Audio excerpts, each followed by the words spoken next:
Hello, my friends. My name is Walter Williams. I'm a HUD 203K consultant. And today's episode, I'd like to discuss about the role of managing a project. Now, as a consultant, I primarily work for two entities in this whole entire project. Pre-closing, I work for the borrower. It's my job to make sure that the project needs is being addressed.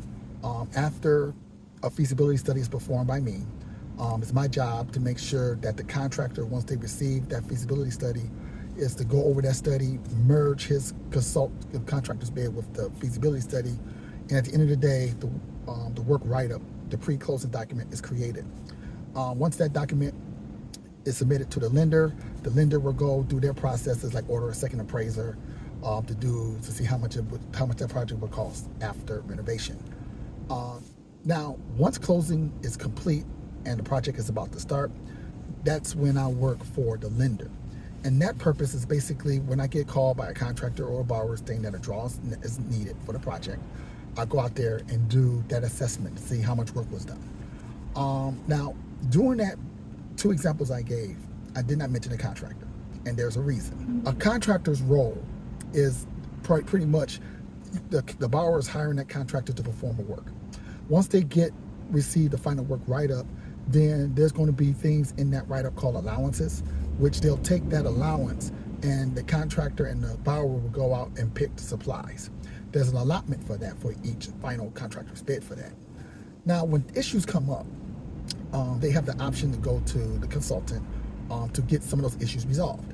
One of the ones more common ones I get called in on is a thing called mission creep. And what I mean by that is depending on the project and how large that project, work that was agreed to under the original SOR get melded into the new work that may have to get done because of the condition of the house.